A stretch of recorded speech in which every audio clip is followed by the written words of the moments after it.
Oh, it's recording now. I like that. Look, we look great. We look fantastic. Okay. Hey, today at our dad's farm, we are doing the deal.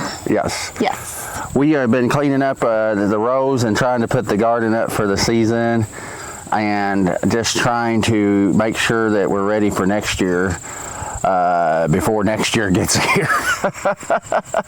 Time is ticking. We're always just running behind.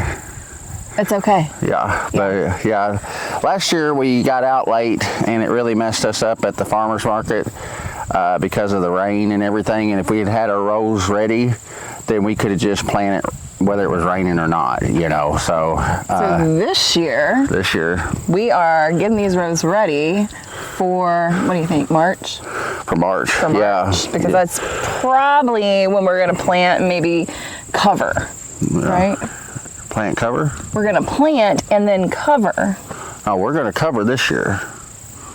We're going to cover this year, and then we're going to plant right into our holes. I know that, but we're going to cover with the ag fabric. Yes. Okay. Woo! Took a minute. Yeah, something like that. Yeah, it's a little hot. It's a little hot. At all. So this is what we've been doing. Yeah, check it out. So I took the flail mower and I went over this. This was our cover crop row. If you look over there, you can see how tall all the cover crop has got. Some of that's weeds, of course, but not all of it's weeds. You can see some sunflower action there. This was a lot of sunflowers. Yeah, this was the sunflower row, and it made a really good fibrous and everything. So the big plan is to put compost on this tomorrow and then get it back covered up and decide what we're going to plant in this row and everything. That row over here was our bean row, and we used some straw, and it made real good fibrous debris and everything. I'm trying not to use the too much. Because I get on to him. Yeah, she says the makes people nuts. But it's all looking really good. The ground is, there's still some compost in here. So this one right here is going to be our garlic row. Mm-hmm. We plan to plant garlic in the next few days here in this row and getting it all together and taken care of and everything. Now there's something that we learned about sunflowers. Jason read about sunflowers, and we didn't know this prior to putting the sunflowers in this row over here. Jason, tell them what it was. Well, they build up a toxin in the soil which prevents weeds and everything, but anything that prevents weeds will also prevent things from growing and all. So we got to get that taken care of, and we're probably going to follow it with onions. I think this is going to be a really good onion row next year and everything, because we did fantastic on onions. I plan on having an entire row with onions. Now the one thing I really want to make clear is we have experimented with straw and wood chips for our aisleways, and the black plastic as well. When it's not black plastic, it's black polyurethane landscape fabric. What I have found out is the landscape fabric works hands down better.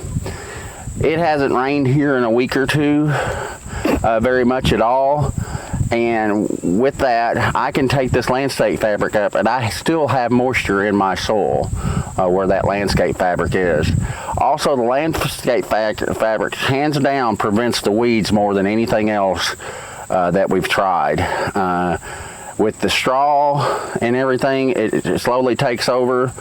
The drawbacks to the landscape fabric, like for planting onions is a good example, is for a 100-foot row, you end up with 1,000 holes that you have to make in that landscape fabric for each and every onion.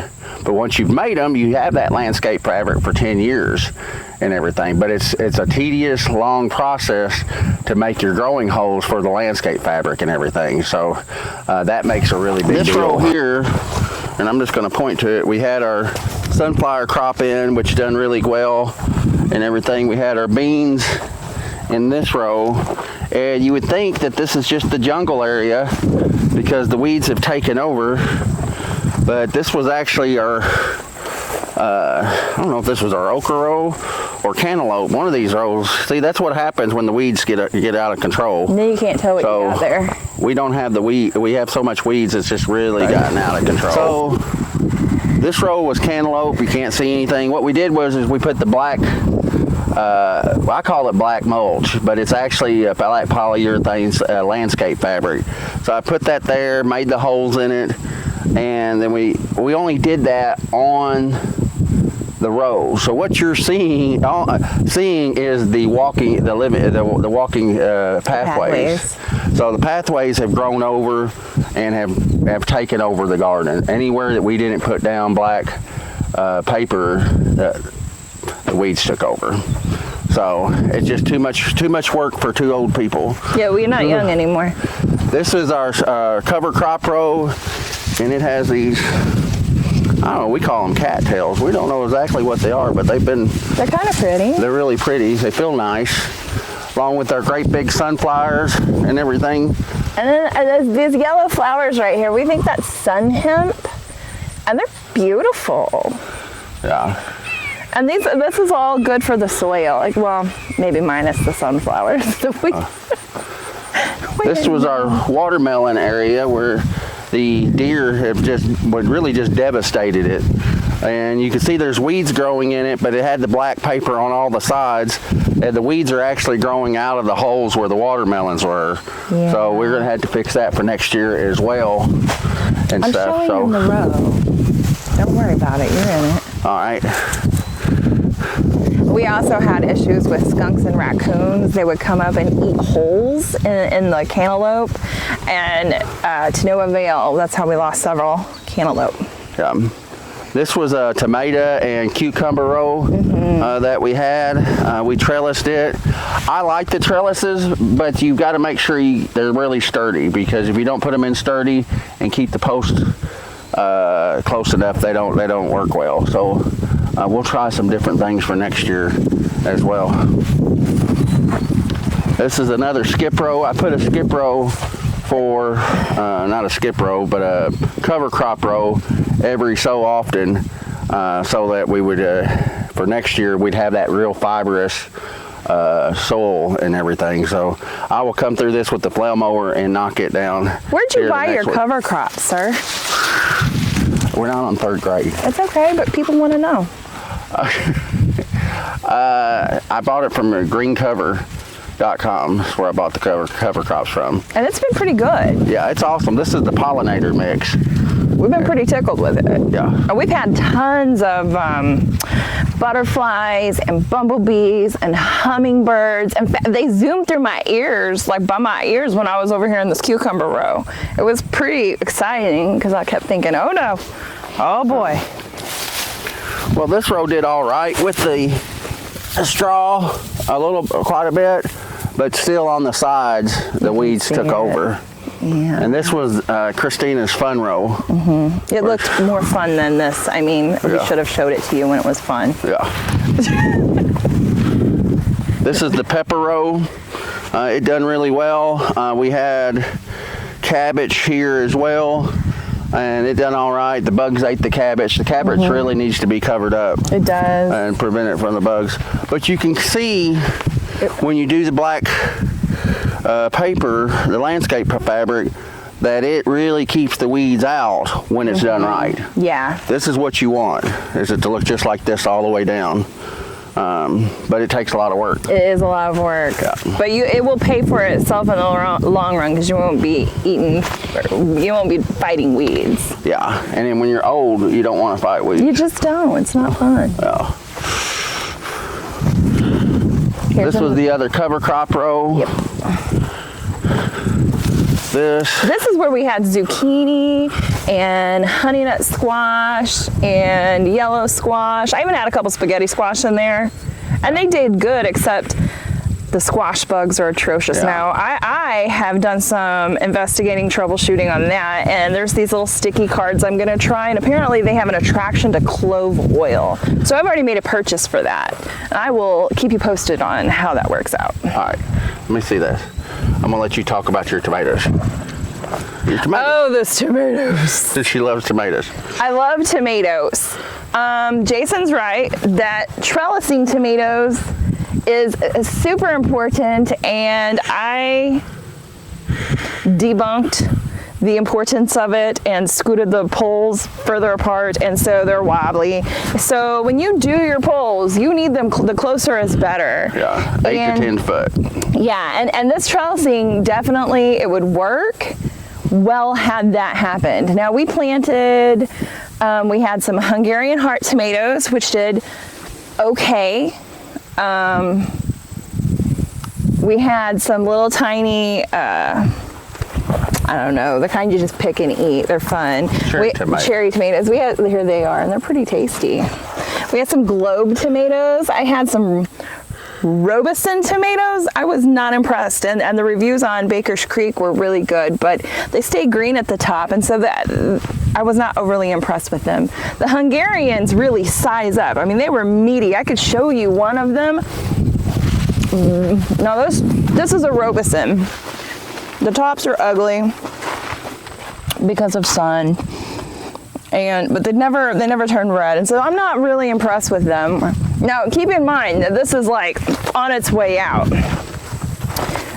this garden, and here's some Hungarian tomatoes, and hopefully I can get seed from that. I picked one the other day, but I think a rabbit probably took it off. But they're just big, and we've had a few Romas. And they did well. I got those seeds from my mother-in-law, and I think that we did some beefsteaks.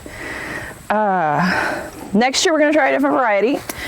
Probably always do the Hungarian. For whatever reason, it seemed like at the top of them they were really green, even though they were ripe. So I'm not green on the outside, on the inside, which I don't enjoy because I didn't enjoy that too much. I had to pick it out, but they've been fun, and like they're on their last leg, and look at them.